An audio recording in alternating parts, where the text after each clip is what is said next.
jinsi ya kutambua maadui zetu. Lakini Mungu ameamua au ameamuru kutupa mali, utajiri na fedha. Kwa sababu gani? Ukishajua, utajua na adui yako na jinsi ya kuweza kushinda maadui wa kazi zako.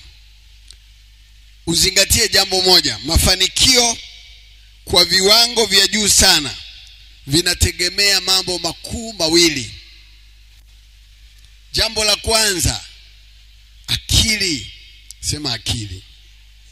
Akili ni uwezo wa kupambanua juu ya ahadi za Mungu juu ya mtu. Pili, niwaambie jambo la pili. Tumesema akili. Akili ni uwezo wa kupambanua.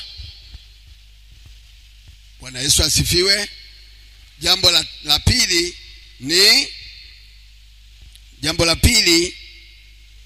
ni knowledge, maarifa. Maarifa ni namna ya kutenda.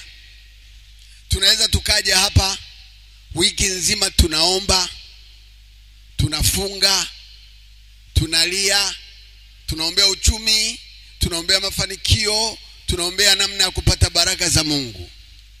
Lakini mambo makuu mawili kama hayatendi kazi, akili na maarifa, huwezi kuyapata mafanikio yako au kuyalinda mafanikio yako. Sasa adui wa mafanikio yako ni jinsi gani unavyoweza kutumia akili kupambanua jambo jema ambalo Mungu aliliruhusu au aliliamrisha likupate wewe. Tumeona kwenye kitabu cha Kumbukumbu la Torati, Mungu anasema ataamuru baraka zije juu yako, za mashambani, za mjini, uingiapo, utokapo, uzao wa tumbo lako, uzao wa wanyama wako, uzao wa maongeo wa ng'ombe wako na wadogo wa kondoo zako. Na baraka hizo zikikujilia zitakupata mahali uliko, iwe shambani, iwe mjini, iwe nyumbani, iwe kazini na kadhalika. Sasa kwa nini tunafundisha kutambua maadui wa kazi zako? Ili uweze kuyaona mafanikio yako. Na kwa sababu Mungu anazungumza kutenda mwezi huu kwamba atatenda kuhusu uchumi wako, kuhusu mafanikio yako, kuhusu baraka zako, irika au mtakavyotajirishwa, mkawa na uwezo wa kifedha, uwezo wa kiuchumi, mkapata mafanikio, mtakuwa na uwezo mkubwa wa kufanya kazi ya Mungu. Hapa nilikuwa nazungumza na Praise jinsi gani wanaweza wakanisapoti kwenda, hawana. Sasa adui wa kwanza ni akili yako inayoshindwa kupambanua. Unajua kutumika sio kuimba, kutumika sio kusimama kuhubiri kama mimi. Ni lazima ujue namna Mungu alivyokupa akili ya kupambanua fedha zinapatikanaje, na uwezo wa kupambanua kupitia akili hiyo unatokana na nini. Usipotambua, adui wa kwanza zinakuwa akili zako, kwa sababu umenyimwa uwezo wa kupambanua na kutambua kwa nini Mungu amekupa fedha. Ukisoma kitabu cha Kumbukumbu la Torati sura ya 8 mstari wa 12, Kumbukumbu la Torati sura ya 8 mstari wa 12.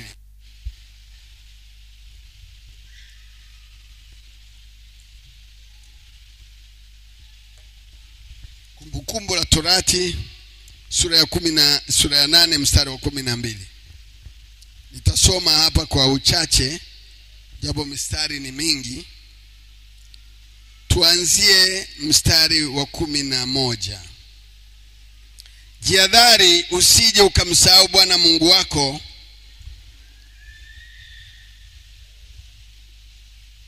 kutozishika amri zake na hukumu zake na sheria zake alizokuamuru hivi leo.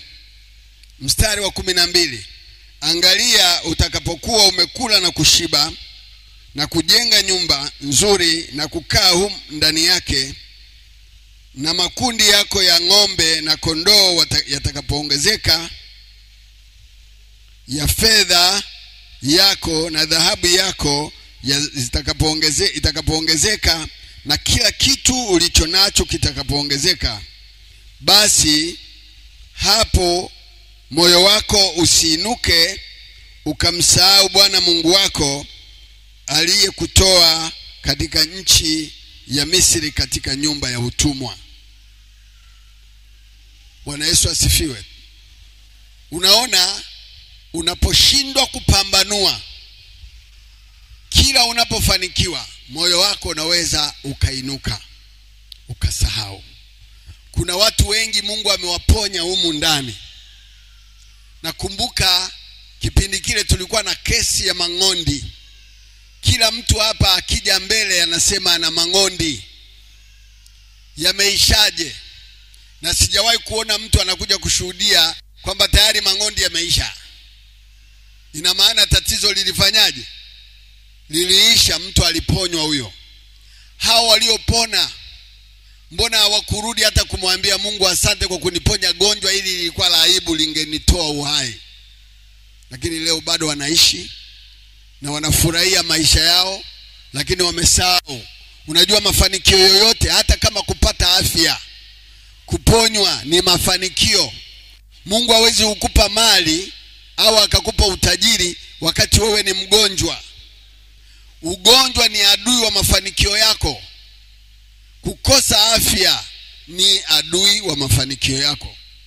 Sasa kama Mungu anatuambia tutambue maadui zetu, ni jinsi gani tunaweza tukatumia akili ipasavyo katika kupambanua yale ambayo Mungu aliyaagiza au aliyaamuru, jinsi gani ya kuyashika na kuyatenda.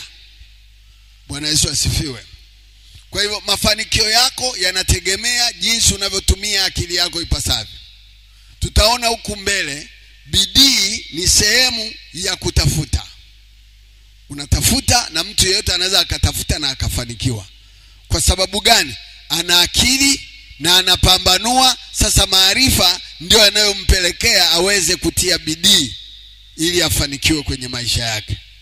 Na usipotumia akili ipasavyo, lazima utakuwa maskini. Mungu hajatumba tuwe maskini. Mungu hajatumba tuteseke kama tunavyoteseka au tunavyoishi chini ya viwango. Kuna watu ambao mlo wao mmoja kwa siku ni shilingi 1,000. Ni kosa kubwa sana kutofikia viwango vya kula chakula kizuri.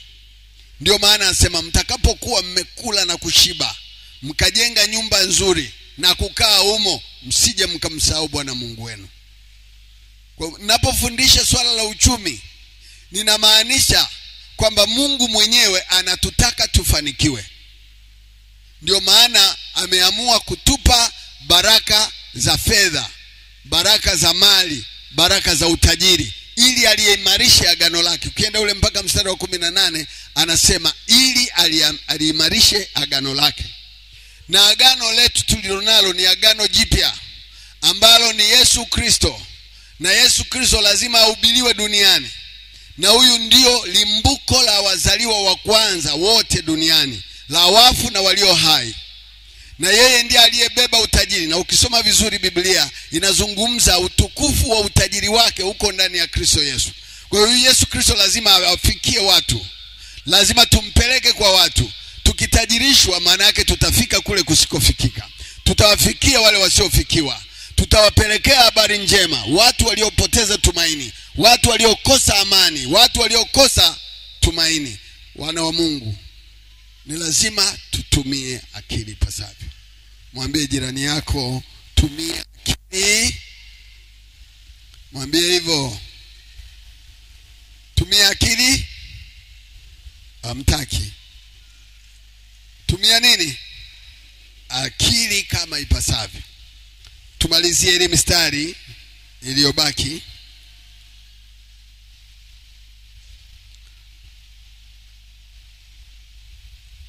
aliyekulinda jangwani, aliyekulisha jangwani kwa maana wasioijua baba zako, apate kukutweza, apate kukujaribu, ili kukutendea mema mwisho wako. 17.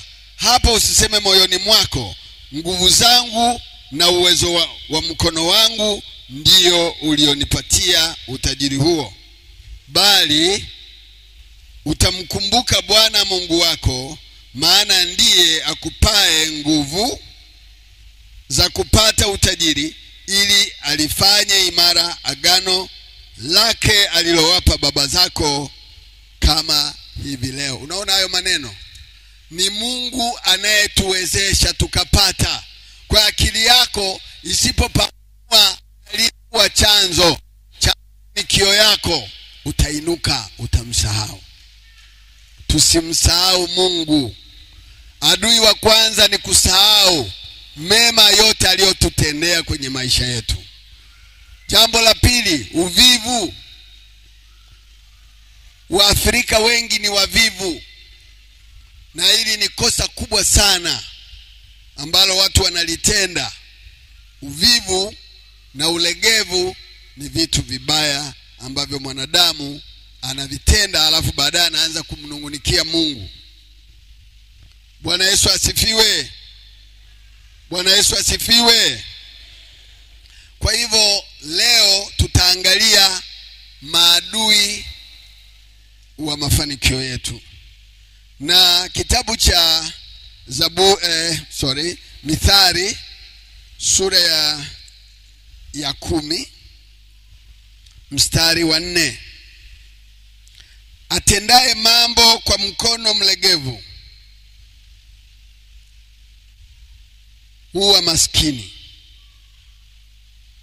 bali mkono wake aliye na bidii utajirisha. Kinyume cha umaskini ni bidii yako inayotajirisha. Ulegevu na uvivu ni mtu na dada yake. Utaona watu wengi ni wavivu na wanamwambia Mungu tenda. Sisi hatuombi maombi ya Mungu tenda, tunatenda kwa sababu tunayo maarifa. Nimezungumzia mambo mawili na bado sijazungumzia habari ya maarifa. Akili, jinsi ya kupambanua, ni uwezo wa kupambanua yale ambayo Mungu aliagiza. Pili, maarifa, namna ya kutenda. Namna ya kutenda ndio unaweka bidii hapo. Sasa umaskini ni kinyume cha bidii yako inayotajirisha. Watu wengi ni wavivu. Nimezungumza sana watu walime, na wengine hawakulima kabisa, na wengine walianza kunitumia message, tumekosa mashamba, tutafutie mashamba. Fikiria wewe ni mzao wa Kahama, mimi ni mgeni hapa, unanituma mimi baba yako nianze kukutafutia shamba? Kweli hata aibu hauna. Na mwingine anakuja kuomba mbegu. Nakumbuka kipindi kile cha kulima alizeti, ilikuwa ni vituko.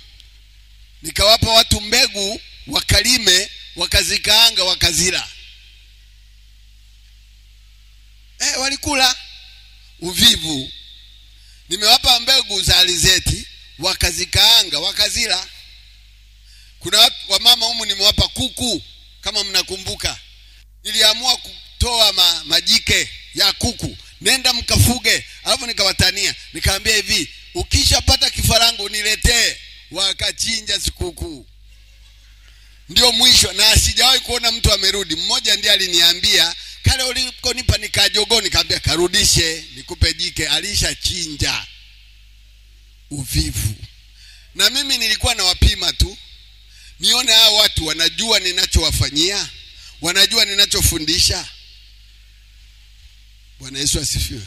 Sasa mtu amekupa mbegu ukapande, unaenda kuzikoboa, mpungo unaenda unakoboa, unakula. Uvivu. Mtu anakupa kuku ili ukazalishe wale kuku, waongezeke, upate vifaranga vingi, uanze kuwa na mradi wa kuku, unachinja, unakula. Alafu unabaki vile vile. Mtu anapokupa mtaji, maana yake amekupa amekupa kitendea kazi ambacho kitakusaidia kesho. Kwa hiyo Mungu ametupa vitu. Na nilikuwa nafundisha asubuhi nikasema Mungu ana akili nyingi sana. Kabla hajamuumba mwanadamu alihakikisha ardhi ina mazao, mimea ya matunda, mimea ya nafaka, madawa, wanyama wafugwao na wanyama wa porini, samaki wa bahari na ndege wa kufugwa na ndege wa angani. Chini akaweka mafuta, akaweka almasi, akaweka dhahabu, akaweka chuma. Unamuona Mungu huyo? Hata silaha za nyuklia ametengeneza madini yake. Alijua watoto wangu watafika mahali watakapokuwa wameongezeka akili na maarifa, watavitumia hivi kwa ajili ya faida yao. Watajenga majumba kwa kupitia vyuma ambavyo ameviweka ardhini. Lakini bado hatujajua kwamba Mungu wetu ni mwema na ametukirimia vyote hivyo ili tuvitumie kwa ajili ya kuliimarisha agano lake. Na Mungu alipotupa ili aliimarisha, alifanya imara agano lake ili injili iwafikie wasiofikiwa. Mungu anapokutajirisha wewe, sio akutajirisha ushibe uwe na litumbo. Watu wengi wakisha tajirika wanaanza kuwa na matumbo, wanafuga matumbo. Utakiwi kufuga tumbo kitambi, unatakiwa ufuge wanyama, unywe maziwa, uwape na majirani zako, ufuge kuku watoto wale mayai na kadhalika. Kwa adui wa mafanikio yako ni jinsi ya kutumia akili ipasavyo. Watu wengi hawatumii akili ipasavyo. Kama mimi nilitoa mfano huu, siwasimangi, ninasema ukweli. Siniligawa mbegu, siniligawa kuku, wengine niwapa mpunga. Siku hizi walete hata mbegu hapa. Zamani kwa analeta mbegu zinaombewa. Ni wachache ambao wanaleta mbegu hapa zinabarikiwa. Na hao utaona walivyofanikiwa. Wanalima na wanaleta malimbuko na wamejenga na nyumba kupitia kazi ya mikono yako. Na Mungu anabariki kazi ya mikono yako, abariki maombi. Hapa mimi nisingekuja hapa nikaanza tuombe Mungu atufanyie uchumi mzuri, tupate mafanikio. Huo ni uongo. Lazima nikufundishe namna gani ya kutia bidii kwa kazi yako unayofanya. Kwa hiyo adui wa mafanikio yako ni kutokutumia akili ipasavyo. Lazima tutumie akili ipasavyo. Mahali popote ulipo lazima utie bidii. Chochote unachotia mikono yako kukifanya kina ijara, kina mapato, kina faida. Watu wengi wanapenda kuzungumza mafanikio ya watu. Na hasa vijana wengi wameshindwa hata kuja kufanya ibada kanisani, hawajishughulishi na chochote, wamo kanisani tu wanazunguka. Ni kwa sababu hawatumii akili pasavyo. Leo hata kama nitatoa mtaji kwa mabinti, nikasema mabinti wengi wasiokuwa na kazi wapewe mtaji, kesho mnaweza msiwaone kanisani. Zile pesa zinaweza zikawaua, zile pesa zinaweza zikawatoa kwenye masuala ya imani. Kwa sababu nini? Hawatumii akili ipasavyo. Bwana Yesu asifiwe. Najua hata msiponipenda bora niwaambie. Tujue maadui wa kazi za mikono yetu, tujue maadui wa mafanikio yetu ni nini. Adui namba 2 ni kukosa namna ya kutenda kwa maarifa. Kama mimi nikikupa kuku mfano, nikakupa kuku dume na jike, nikakwambia nenda kafuge, lazima wale kuku watunze, wajengee banda, wasipigwe na baridi, wasiliwe na utitiri, na uhakikishe banda linasafishwa na kadhalika. Alafu mahali ambako anatotolea lazima upatengeneze, wasiwepo wanyama wakula yale mayai, na hakikisha unawapa chakula cha kutosha ili wasiale yale mayai. Unaona, utakuta watu wengi ukimpa anawaza kuchinja, na akifika mgeni anasema sasa aka kajogoo ngoja nimchinjie mama yangu, nilikuwa sijamuona siku nyingi. Huwezi kula mbegu kafanikiwa. Mungu ndiye anayetupa mbegu za kupanda, na zile mbegu tunazopewa si kuzila. Usile mbegu. Watu wanakula mbegu. Wewe nimekupa kuku ukafuge upate kuku wengine, uniletee na mimi hata mmoja, umekula. Wengine wakaniambia walikufa. Umeshindwa kutumia akili. Huyo ni adui namba moja. Kanisa lazima tutumie akili ipasavyo. Mungu ametupa maneno yake ya uzima yatusaidie kufikia mafanikio yetu ambayo Mungu anayataka. Kwa nini Mungu atupe mali na utajiri na fedha? Ili alifanye imara agano lake. Agano lake ni kusema sisi ni watoto wake. Atatutajirisha kwa sababu yeye ndiye anayetupa nguvu za kutajirika. Kutajirika sio kupokea kutoka kwa watu. Ni wewe jinsi gani unavyotumia kile kidogo ulicho nacho kikusaidie kwa ajili ya siku zijazo. Na watu wengine wajifunze kupitia wewe. Bwana Yesu asifiwe. Kanisa mpo au umechukia? Msile mbegu. Ukila mbegu tayari wewe ni adui wa kazi yako. Ni sawa sana mtu anaenda benki kukopa. Anachukua zile fedha, anaenda kuwagawia ndugu zake. Kila mtu akifika nyumbani anamwambia wewe una shida gani? Ukigawa ile mbegu uliyopata kwa ajili ya kuzalisha uchumi wako au kuongeza mtaji wako, tayari umeshaharibu biashara yako ambayo unatarajia kufanya. Pesa ya mkopo haipelekwi kuchangia harusi wala haipelekwi kwenye lambirambi. Pesa ya mkopo haikopeshwi kwa watu wengine.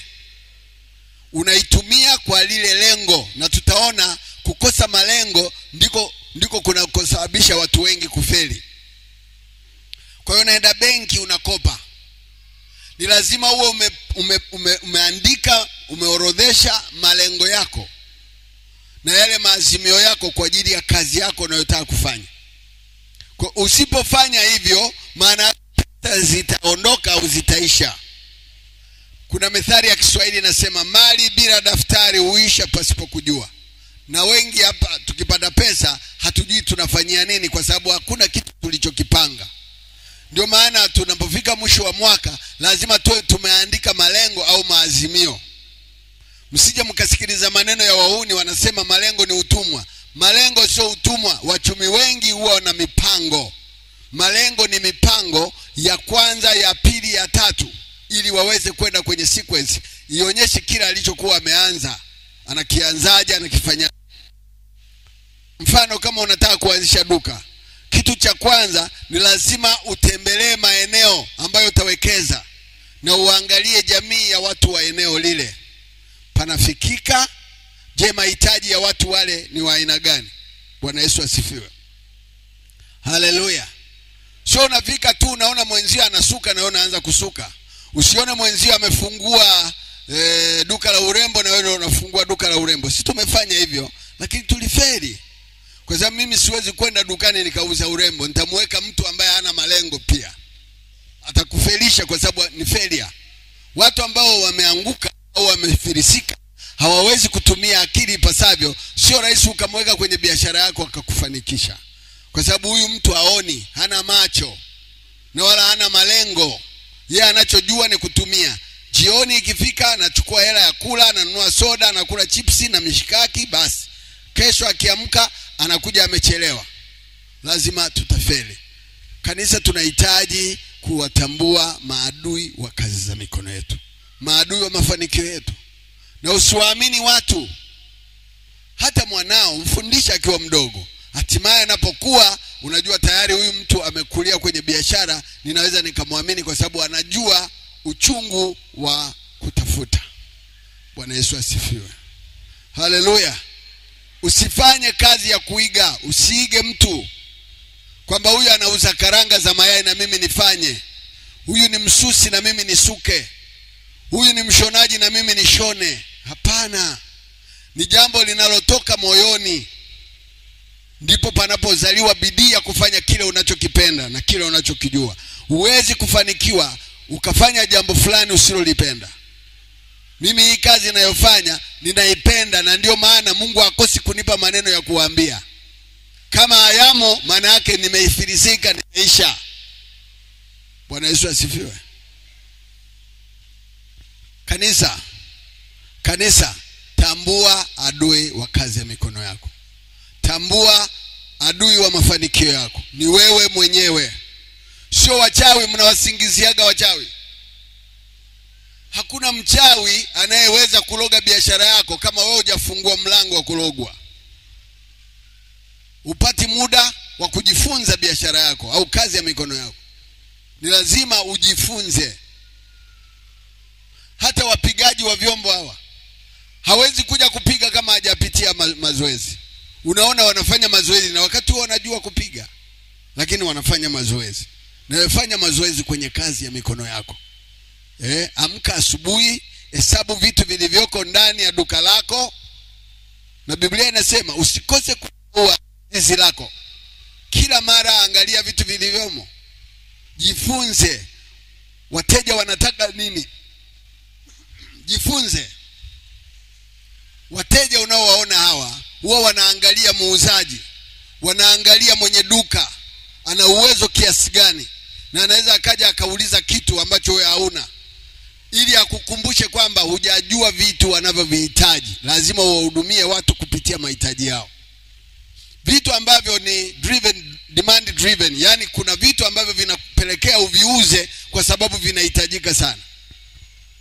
Usiuze nguo kipindi cha kilimo, hawatanunua. Kipindi cha msimu wa mavuno kama sasa hivi, leta nguo, watu watavaa.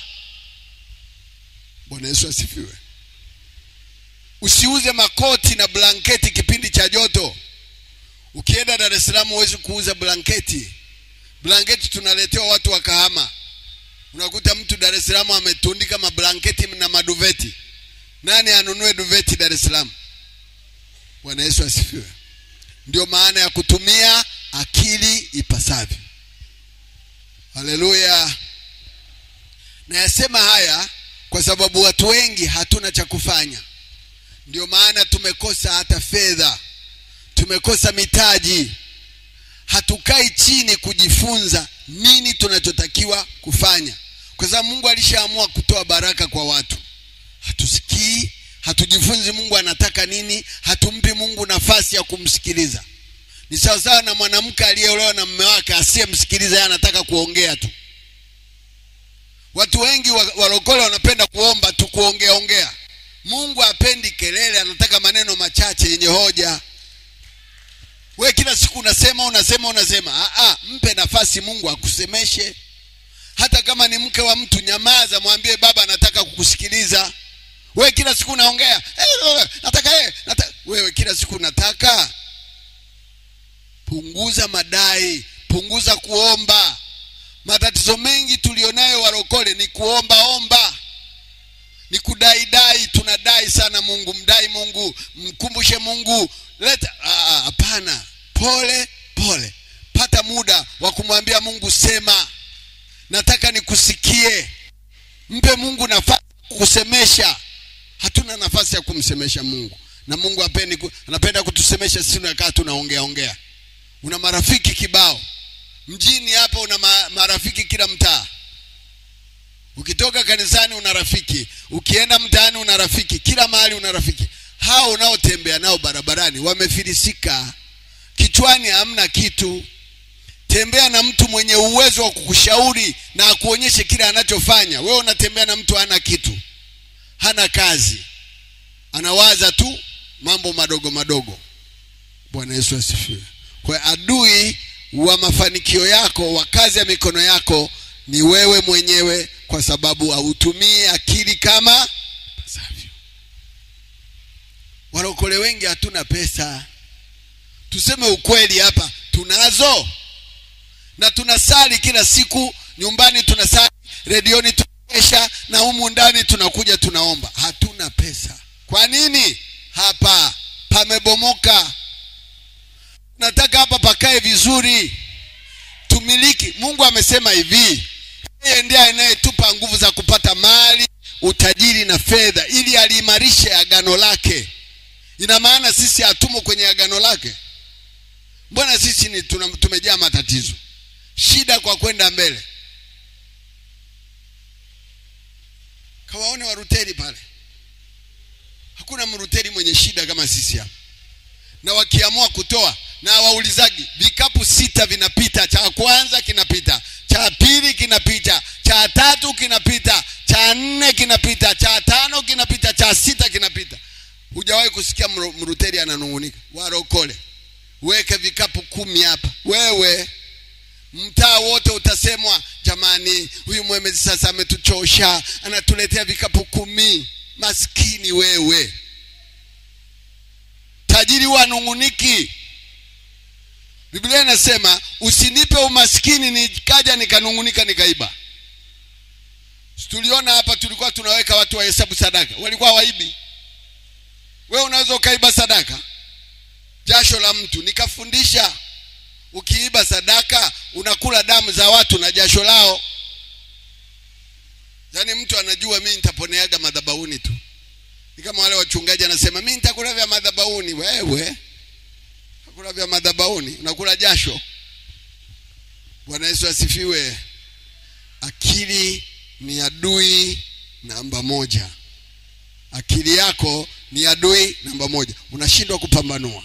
Unakosa uwezo wa kujua au kutambua. Kwa nini Mungu anawabariki wengine? Anawabariki wengine kwa sababu wana akili na wanazitumia kama ipasavyo. Sisi akili tunazo, lakini namna ya kuzitumia ipasavyo ndio tunashindwa. Watu wanaolalamika na kusema ni sisi.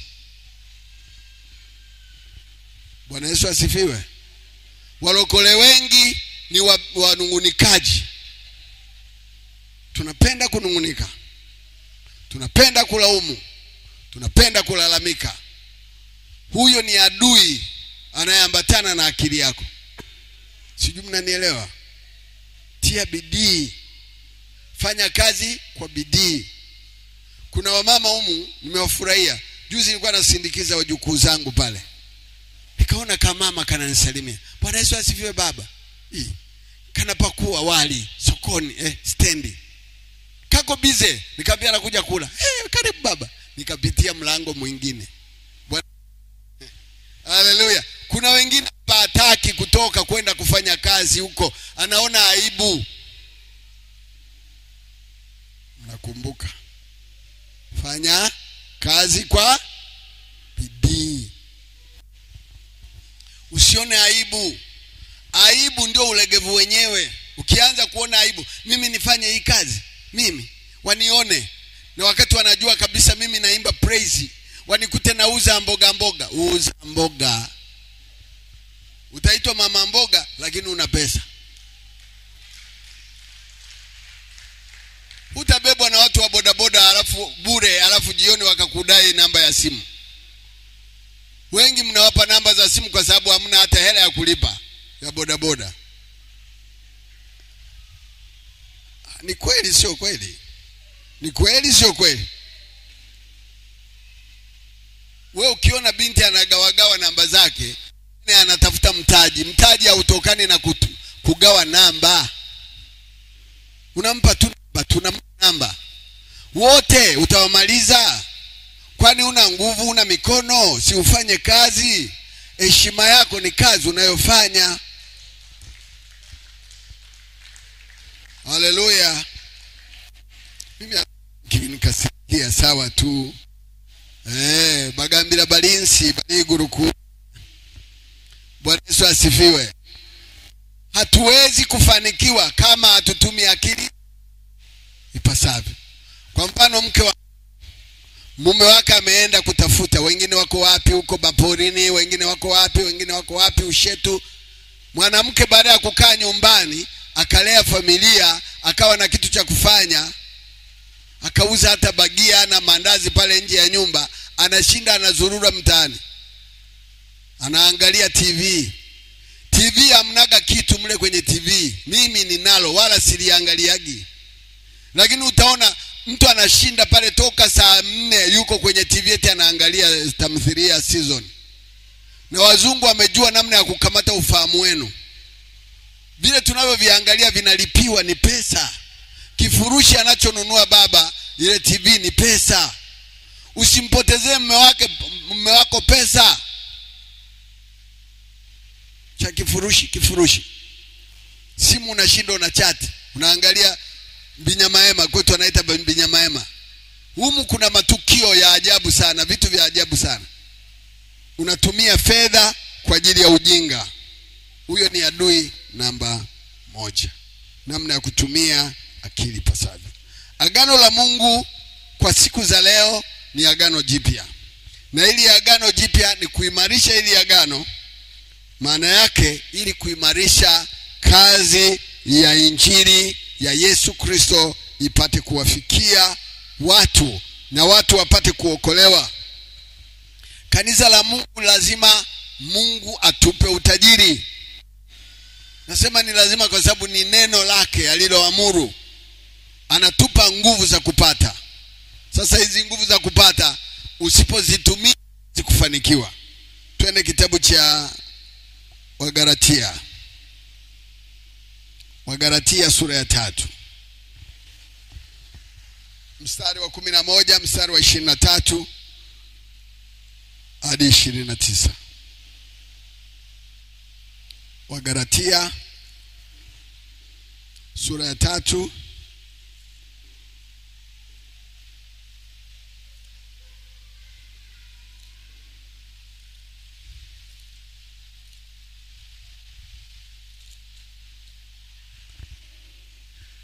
Wagalatia sura ya 3 mstari wa 11, tunaruka tunaenda mstari wa 23 hadi 26 na mstari wa 29.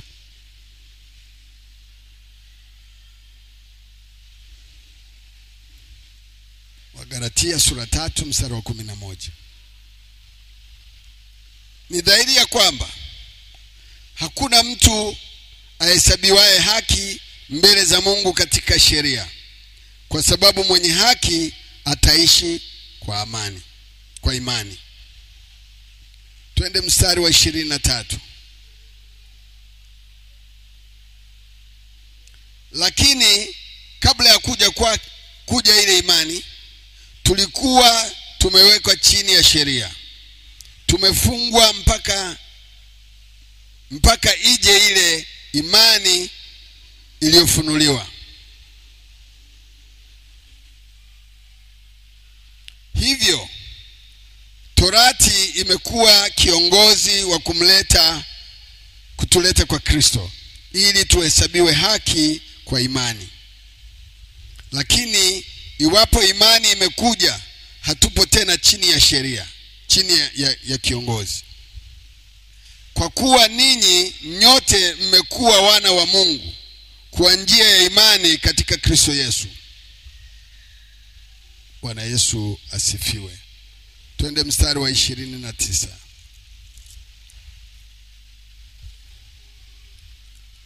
Na kama ninyi ni wa Kristo, basi mmekuwa uzao wa Ibrahimu na warithi sawasawa na ile ahadi. Umeona? Mungu aliamua kumbariki Ibrahimu na akasema atakaye kulaani atalaniwa, atakaye kubariki atabarikiwa. Sisi ni warithi wa ahadi wa baraka za Ibrahimu katika Kristo Yesu. Kwa sababu ile ahadi ilipotaja ilisema na uzao wako, wana watakaotoka ambao hawatatoka viunoni mwako, lakini na wale watakaoiamini ile ahadi na watakaombariki Ibrahimu na uzao wake watabarikiwa sawa sawa na ile ahadi. Kwa hiyo Mungu anapenda kututajirisha. Mungu anapenda tubarikiwe.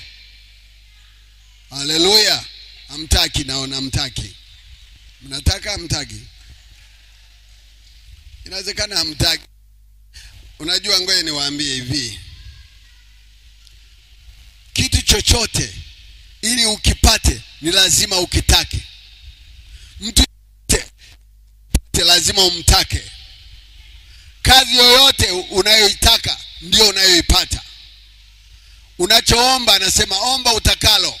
Unachoomba ndicho Mungu anachokupa, kwa sababu unakitaka. Kama hutaki huwezi kukipata. kwa sababu mmekikataa. Kukikataa ni kukifungia. Hata mafanikio hayawezi kuja kwa sababu huyataki.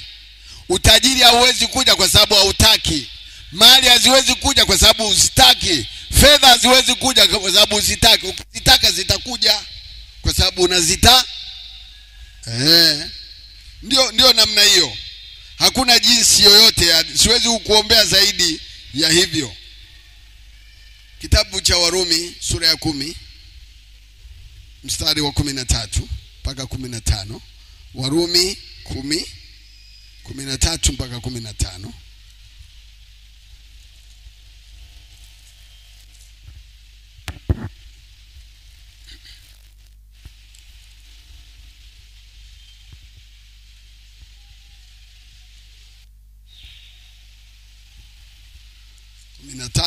hadi 15. Kitabu cha Warumi. Kwa kuwa kila atakayelitia jina la Bwana ataokoka. Basi wamuiteje yeye wasiyemwamini? Tena wamwaminije yeye wasiyemsikia? Tena wamsikiaje pasipo mhubiri? Tena wahubirije wasipopelekwa? Kama ilivyoandikwa, ni mizuri kama nini miguu yao wahubirio habari njema, au habari ya mema. Umeona? Huwezi kwenda kama una kitu. Na miguu ya wale wanaopeleka habari ya mema lazima na wao wapelekwe. Unawapelekaje wakati una kitu? Haya, tunataka kusafiri, gari linataka 1,000,000. Wewe una hata hiyo 1,000,000 na 800,000 una, utafika? Nauliza, haya, utatoka Kagongo uje kwa miguu hapa? Inawezekana? Haya, utaishi kwenye nyumba ya mtu bila kulipa kodi? Nyumba ya nani? Nauliza, haya, utapanda bodaboda ya mtu au utaanza kujitafutisha kwenye begi, nimesahau nyumbani, alafu jioni mtajuana? Wacha tufanye kazi ili tufike, tuwapeleke. Bwana Yesu asifiwe. Mimi ndio Mungu amenipa ufunuo huo, kufundisha watu wafanye kazi, kuwahimiza watu wajue kwamba Mungu ndiye anayewatajirisha. Fedha kuwa nazo sio dhambi, kuwa na mali sio dhambi, kumiliki utajiri sio dhambi. Dhambi ni kutokufanya kama Mungu alivyoagiza na kukubali ile ahadi ya Mungu ya kutupa nguvu za kutajirika. Bwana Yesu asifiwe. Hapa kila mtu lazima awe na kitu chake anachovuna. Kila mwezi ana kitu anavuna. Kila siku kuna pesa inaingia. Tengeneza mfumo, sio wewe ukukulike. Bwana Yesu asifiwe. Ngoja nikwambie, Dar es Salaam kuna watu wanaishi kwa kuuza kahawa tu. Kahawa na kashata. Kahawa na nini? Mimi nikawa najiuliza, hao watu wanaishije? Unakuta nyumba moja ya Mswahili ina vijana kutoka Burundi, Kigoma, Ngara. Asubuhi wanaanza kubeba mideli, kashata na kahawa. Na Dar es Salaam wanakunywa sana kahawa. Si wamegundua Waswahili wanapenda kahawa vijiweni? Kwa siku unaweza ukakuta mtu anakusanya 100,000. Ukiwalipa wale vijana unalipa shilingi 20,000. 80 zako. Sasa kama kila siku unaweza ukatengeneza 80,000 kwa kahawa, kwa mwezi unatengeneza shilingi ngapi? Swali. Anayejua hesabu haraka haraka, 80,000 mara siku 7 ni shilingi ngapi?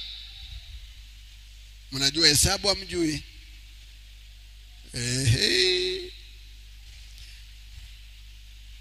7 mara 8 ni ngapi? 54. 50 ngapi? 50 au nimekosea? Ni 54. 540,000 mara 4 kwa mwezi shilingi ngapi? milioni 2 na laki ngapi? Na 80,000 na 1,100,000. Milioni 2 milioni 2 na 180,000 kwa mwezi. Kahawa tu na kashata. Huyu mtu anatumia akili pasavyo, hajaokoka, kanisani, anashinda pale nyumbani, anasubiri wapagazi waende wakatengeneze pesa. Mfumo kesha tengeneza. Na kwenye magenge yote wanajua wenye wakahawa wako wangapi. Na lazima kahawa iishe na kashata ziishe. Kwa sababu wajinga wa kukaa vijiweni wako wengi. Wapelekee hivyo wanakaa mpate hela. Niliwaambia hata mchonge misalaba uza. Watu wanatafuta misalaba hapa. Chonga misalaba weka pale. Uone kama hawatanunua. Hamjui pesa ziko. Naambia hata vijana wanafyatua matofali. Baada ya kufyatua matofali, fyatua misalaba. Tengeneza modi yake ya kutengeneza misalaba. Uza, unaweka kigenge, unaweka msalaba. Bikira Maria unamtengeneza na rangi vizuri. Tengeneza rozari, weka hapo barabara, tengeneza hela, hautakuwa Mkatoliki.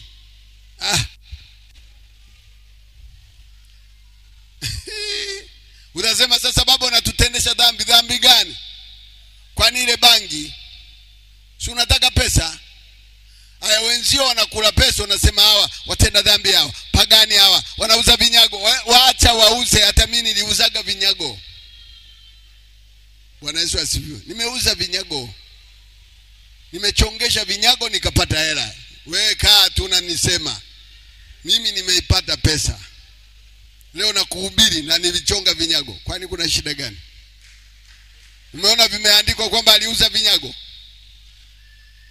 Dhambi ni kutokutumia akili ipasavyo. Kila kitu kimewekwa tayari ili utumie akili kwamba hiki kinaweza kikanipa pesa. Angalia wanaouza maua pale. Rumambo palikuwa hapana maua. Nilipoanza kufundisha nikasema anza kutengeneza hata mabustani. Si umeona Rumambo pale? Kamuulize yule kijana pale wa Rumambo. Kasikia redioni kaenda kafanya. Leo pale Rumambo magari yanasimama na hata viungu vilivyoko nje nimenunua kwake, maua nimenunua kwake. Niliwaleta tu hapa wamechukua 500,000. Ilikuwa sijui milioni 1 hapo. Hayo maua yale na kule nyuma. Milioni wamechukua. Hapa kanisani kuna kijana mwenye akili ya kuvifanya. Tunawaambia hapa nenda katengeneze hivi, tengeneza hata nani. Hamna nafasi. Kaliaga kulalamika hamna nafasi. Angalia wamepanda miti pamependeza. Rumambo si mmepaona panapendeza papendeze. Uone vile ametumia mtaji kiasi gani mdogo tu. Anaenda anaokota makopo, mamifuko, anachukua mbolea kwenye majalala, anajaza pale, anamwaga. Ikisha ota miche 5, watu wakapita wanaona, ngoja nisimame hapo. Sasa hivi ana decorate pamependeza, utafikiri Ulaya. Tumo humu ndani, tunasubiri Bwana atende, na mwezi huu wa Bwana kutenda. Kwa hiyo nitakaa madhabahuni pale nasubiri Bwana atende. Tumia akili pasavyo. Hamtaki.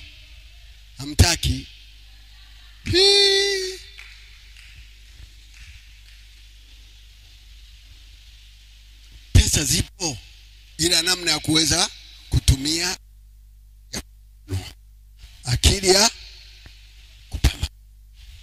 Mimi haya nawafundisha ni kama kuwahimiza tu. Kwa sababu neno la Mungu linatuambia tuhimizane. Tuwahimize vijana wafanye kazi.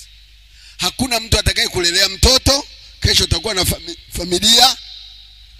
Hakuna mtu atakaye kuvalishia mtoto mke wako, hayupo. Hakuna atakaye kusomeshia mtoto, hayupo. Anza kutengeneza misingi. Na misingi hiyo itazaa mifumo. Mtu ukishaona ameweka duka, maana yake anakuita uende ununue umpelekee pesa, kisha tengeneza mfumo wake. Wewe unashindwa kutengeneza mfumo wako wa kukuletea pesa, unabaki unasema wachawi wamenirogea fedha nani duka. Nauza mtu mmoja, vitu vingine vinaoza kwa sababu umeoza. Usifanye kazi ya kuiga.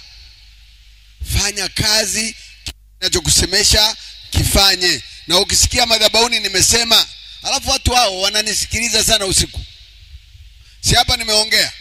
Vijana wa mtaani wenye akili wataenda kuchukua hiyo niliyosema. Ninyi mnabaki hapa hapa. Mimi na watu wengi hapa wananipongeza tu.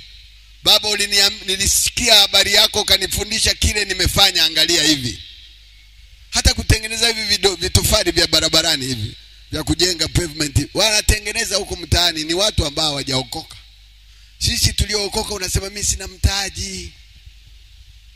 Mtaji ni akili uliopewa.